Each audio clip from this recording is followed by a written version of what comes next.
அனைவருக்கும் வணக்கம். நான் சங்கீதா. இது ஸ்ரீ தனா ஆயுர்வேதிக் கேர். இன்னைக்கான பதிவு என்ன அப்படின்னா, நிறைய பேர் கேட்டுக்கொண்டதற்கு இணங்க பெருங்குடல் பிரச்சனையை பற்றி தான் பேச போகிறேன். அதாவது இப்பெல்லாம் பார்த்துக்கிட்டிங்க அப்படின்னா நிறைய பேருக்கு கோலன் கேன்சர் அப்படிங்கிற ஒரு ப்ராப்ளம்ஸ் இருக்குது. அது எதனால் வருது அப்படின்னா, அது ஒரே நாளையில் வருமா, ஒரு மாதத்தில் வருமா, ஒரு வருஷத்தில் வருமா அப்படி கிடையாது. நிறைய நாள் அவங்களுடைய உணவு ஹேபிட்ஸ் பார்த்துக்கிட்டிங்க அப்படின்னா குழந்தைங்கள்ல இருந்தே மாறி இருக்கும். இப்போ ஒரு விஷயம் நான் சொல்கிறேன், எல்லார் வீட்டில் நடக்கக்கூடிய விஷயந்தான் அது. காலையில் எழுந்த உடனே அப்பா அம்மா வேலைக்கு போகக்கூடிய கட்டாயம். அவங்க அவசர அவசரமாக அவங்க வேலைக்கு கிளம்பிட்டு இருப்பாங்க. குழந்தைங்கள கிளம்புங்க, ஸ்கூலுக்கு கிளப்பி விடணும்ல, குழந்தைங்கள ஸ்கூலுக்கு கிளம்புங்க அப்படின்னு அவங்க சொல்லிட்டாங்கன்னா, இந்த குழந்தைங்க நிறைய குழந்தைங்க மோஷன் போகாமலேயே பள்ளிக்கு அவசர அவசரமாக குளிச்சுட்டு ஏதோ அம்மா அப்பா கொடுக்குறத சாப்பிட்டுட்டு பள்ளிக்கு போயிடுறாங்க. பள்ளியில் போன உடனேயே அவங்களுக்கு மோஷன் வந்தாலும் மோஷன் போகாமல் என்ன செஞ்சுக்கிறாங்க அப்படின்னா அடக்கி வச்சுக்கிறாங்க. அப்புறம் இரவு வீட்டுக்கு வந்த உடனே, ஈவினிங் வந்த உடனே குர்குரே, அப்புறம் லேஸு, அந்த மாதிரி ஒரு ஃபாஸ்ட்டு ஃபுட்டு என்ன செய்கிறாங்க, சாப்பிட்றாங்க. அதுவுமே கெட்ட பாக்டீரியாக்களை என்ன செய்யக்கூடியது, பெருங்குடலில் உங்களுக்கு உண்டு பண்ணக்கூடிய விஷயந்தான். சரி, அது முடிஞ்சிச்சு. இரவு பார்த்துக்கிட்டீங்க அப்படின்னா, இரவு மோஸ்ட்லி நிறைய பேர் கடையில் வாங்கி சாப்பிட்றாங்க. கடையில் வாங்கி சாப்பிட்ற உணவு எதுவாக இருக்கும் அப்படின்னா, மேக்ஸிமம் பார்த்துக்கிட்டிங்கன்னா நிறைய எண்ணெயில் பொரித்த சிக்கன், அப்புறம் சிக்கன் 65, பிரியாணி, மேலும் பார்த்துக்கிட்டிங்கன்னா ரொம்ப எல்லாருக்கும் ஃபேவரேட்டாக இருக்கக்கூடிய இன்னொரு ஃபுட்டு என்ன அப்படின்னா புரோட்டா. புரோட்டா தான் சொர்க்கம் அப்படின்னு சொல்கிற ஆட்கள்லாம் உண்டு. அந்த புரோட்டாவை அப்படி பிச்சு போட்டு நிறைய சால்னா ஊற்றி அந்த சாப்பிட்ற சந்தோஷம் எதுலேயுமே கிடைக்கல அப்படின்னு அவங்க நினச்சிட்ருக்காங்க.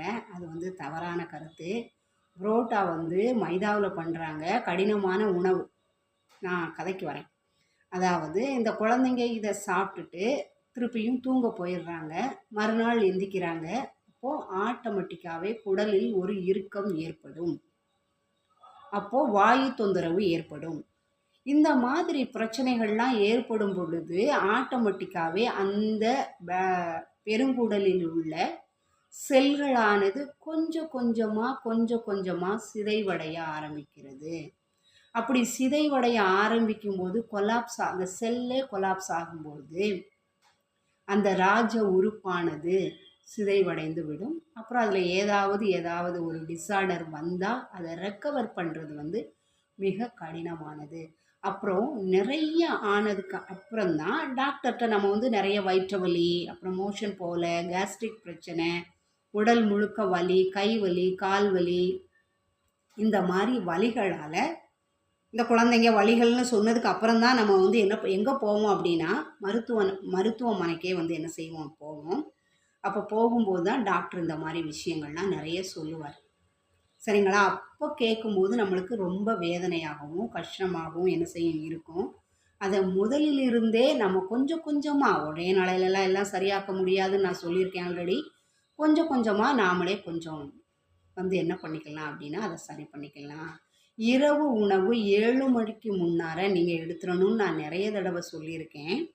அதுவும் மிகவும் குறைவான உணவுப் பொருட்கள் நீங்கள் எடுத்துக்கொள்ள வேண்டும். குழந்தைங்களுக்கெல்லாம் பார்த்தீங்க அப்படின்னா இரவு கொஞ்சம் உணவு, 3/4 உணவு கொடுத்துட்டு கொஞ்சம் தண்ணி கொடுத்துட்டு ஒரு ஃப்ரூட்டு, கொய்யாப்பழம் மேக்ஸிமம் நீங்கள் ப்ரிப்பேர் பண்ணுங்கள். குழந்தைங்களுக்கு கொய்யாப்பழம் ப்ரிஃபர் தாராளமாக பண்ணலாம்.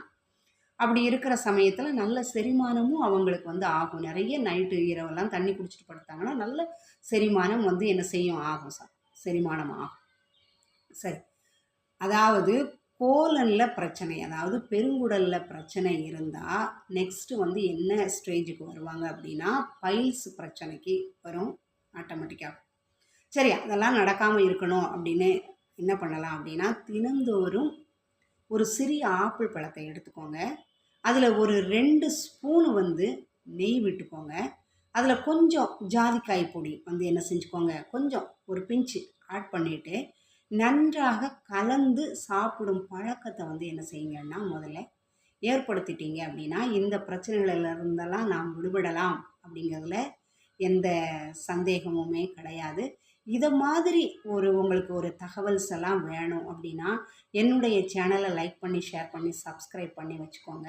அதே மாதிரி குழந்தைங்களுக்கு ஏதாவது கவுன்சிலிங் தேவை அப்படின்னாலும் நீங்கள் வாட்ஸ்அப்பில் போடுங்க. கண்டிப்பாக நான் வாய்ஸ் மெசேஜ் போடுவேன். Thank you so much. வாழ்க வளமுடன், வாழ்க வையகம்.